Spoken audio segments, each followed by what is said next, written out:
ایک دفعہ کی بات ہے کہ ایک چھوٹے سے گاؤں میں احمد اور اس کی ماں رہا کرتے تھے۔ احمد چھوٹا سا تھا جب اس کے ابو فوت ہو گئے تھے، اس لیے ان کے گھر کمانے والا کوئی نہیں تھا اور وہ لوگ بہت ہی غریب تھے۔ ایک دن احمد کی ماں احمد کے لیے روٹی لے کر آتی ہے۔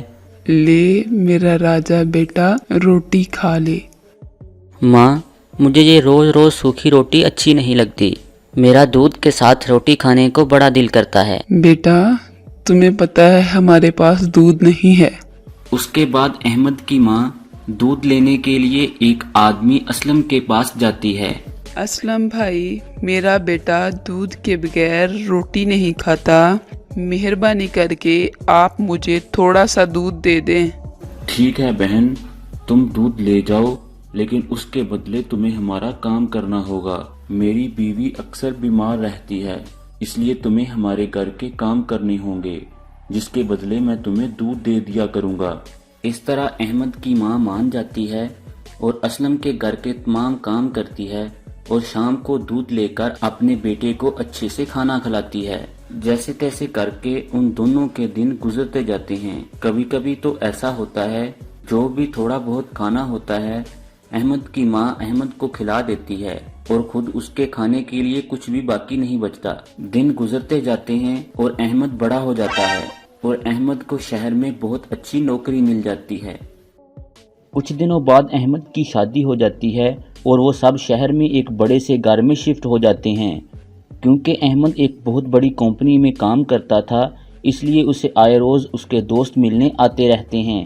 دوسری طرف احمد کی بیوی احمد کی ماں کو تنگ کرتی رہتی ہے اور جا کر احمد سے کہتی ہے، اب آپ بڑے افسر بن گئے ہیں، آپ سے بڑے بڑے لوگ ملنے آتے ہیں، لیکن آپ کی بوڑھی ماں ہماری انسلٹ کروا رہی ہے، اب آپ اس کو گاؤں واپس بھیج دیں۔ ہاں مجھے لگتا ہے اب مجھے ماں کو گاؤں واپس بھیج دینا چاہیے۔ یہ کہہ کر احمد اپنی ماں کے پاس جاتا ہے۔ ماں، آپ گاؤں واپس چلی جاؤ، میں وہاں آپ کو آپ کا خرچہ بھیج دیا کروں گا۔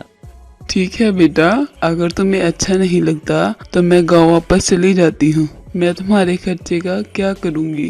جب تک میرے ہاتھ پاؤں سلامت ہیں میں خود کما کے کھا لوں گی۔ یہ کہہ کر احمد کی ماں گاؤں واپس چلی جاتی ہے۔ ایک دن احمد کی طبیعت اچانک سے خراب ہو جاتی ہے۔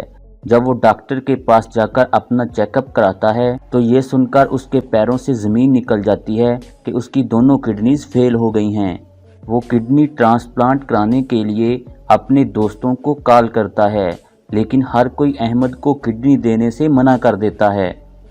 ایک دن احمد اپنے گھر میں پریشان ہوتا ہے کہ اسے اچانک سے ڈاکٹر کی کال آتی ہے۔ ڈاکٹر کی بات سن کر احمد کی خوشی کی کوئی انتہا نہیں رہتی۔ ڈاکٹر احمد کو بتاتا ہے کہ اسے ایک نامعلوم آدمی اپنی کڈنی دینے کے لیے تیار ہو گیا ہے۔ اس کے بعد احمد ہاسپٹل میں اپنی کڈنی ٹرانسپلانٹ کرواتا ہے اور 10 دن ہاسپٹل گزارنے کے بعد صحت مند ہو کر اپنے گھر واپس آتا ہے۔ گھر واپس آتے ہی احمد کی بیوی اسے کہتی ہے، جب آپ ہاسپٹل میں تھے تو آپ کے سب دوست آپ کی خبر لینے آئے، لیکن آپ کی ماں آپ کی خبر لینے نہیں آئی۔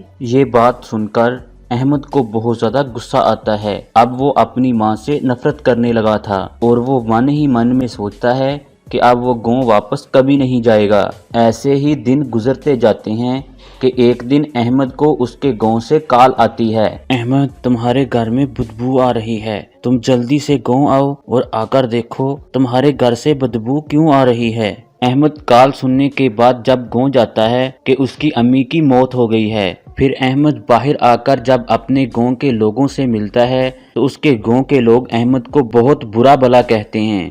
احمد، تمہاری ماں نے تمہیں کیسے پالا پوسا اور تمہارے لیے گھر گھر کام کرتی رہی، لیکن تم نے ان کی تھوڑی بھی قدر نہیں کی۔